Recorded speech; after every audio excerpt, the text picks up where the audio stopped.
बिल्कुल, बड़ौदा की गेंद अभी जनता के पास है, लेकिन इस चुनावी गेम को अपने पाले में लाने के लिए हरियाणा के सभी सियासी दल अपनी ताकत और जान झोंक रखे हैं।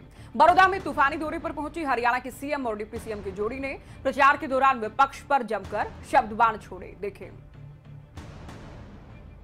3 की शाम को 6 बजे तक हमारा सबका रोल रहेगा। इसके बाद इन पार्टियों ने उस प्रकार का प्रचार यहां के नहीं करना। इसके बाद तो रोल बचेगा किसका? जो चुनावा विधायक है। फिर इस चुनाव के बाद, इस चुनाव के परिणाम के बाद उसी का रोल है। ये समय है उपचुनाव के क्वार्टर फाइनल का और बल्लेबाजी चल रही है स्लॉग ओवर की। प्रदेश के मुखिया खुद इस समय जनता से अपील कर रहे हैं कि एक बार 3 तारीख को गेंद हमारे पाले में डाल दो। उसके बाद जब गेंद हमारे पास होगी तो बड़ौदा की तस्वीर बदल कर रख देंगे। चुनाव प्रचार का ये चरण अंतिम दौर में है। कमी कोई नहीं छोड़ रहा। जमकर विकास के नाम पर चौकों और छक्कों की बरसात हो रही है। वार पलटवार ऐसा है कि किसी एंगल से नहीं लग रहा कि ये किसी एक सीट या किसी उपचुनाव का प्रचार है। ये हमेशा मुद्दा तो है नहीं। सत्ता से बाहर बैठे हैं, ऐसे तड़प रहे हैं जैसे बिन पानी मछली। जैसा मछली बाहर तड़पती है ना, ऐसा सत्ता के बिना ये तड़प रहे हैं कि हमारी सरकार गई, कब आएगी, आएगी कि नहीं आएगी, आएगी कि नहीं आएगी। भाई न्यू को नहीं आवे।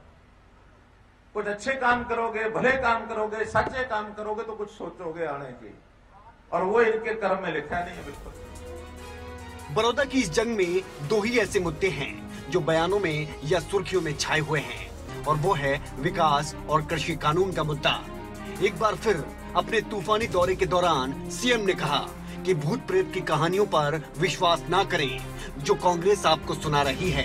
अगर एमएसपी खत्म हो गई तो आपके प्रदेश का मुखिया आपसे कहता है राजनीति त्याग दूंगा। कोई मंडी खत्म हुई है? बताओ। नहीं हुई। कहीं एमएसपी खत्म हुआ है? नहीं हुआ। सब फसलें बिक रही हैं।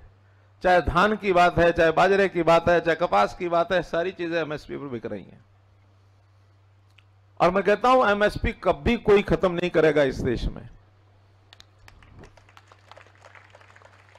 मैं तो यहां तक कहता हूं कि एमएसपी खत्म करने की कोशिश अगर किसी ने की तो मनोहर लाल राजनीति छोड़ देगा।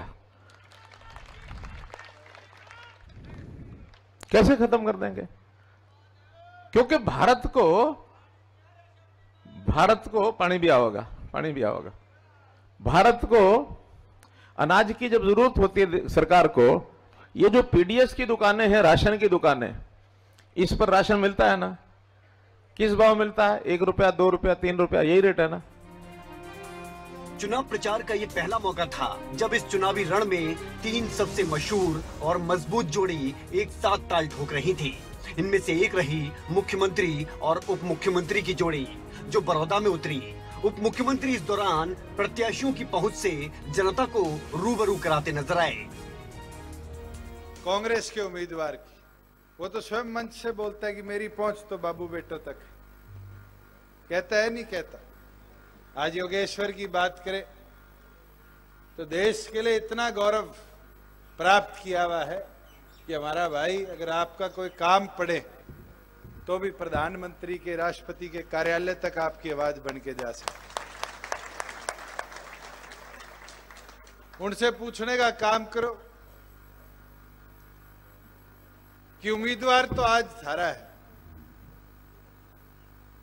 मगर रातों रात फिर उम्मीदवार बदला क्यों? खैर, इस बात से सभी भली भांति परिचित हैं कि ये स्लॉग ओवर में जो ज्यादा बेहतर तरीके से बल्लेबाजी कर लेगा, यानी ज्यादा बेहतर तरीके से जनता के दिल में उतर जाएगा, वही इस चुनाव को अपने नाम कर लेगा।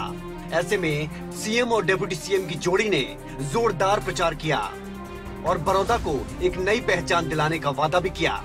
देखना यह है कि जनता किस पाले में गेंद डालती है और किसे अपना वायदा पूरा करने का मौका देती है। अनिल मोर, बड़ौदा, खबरें अभी तक।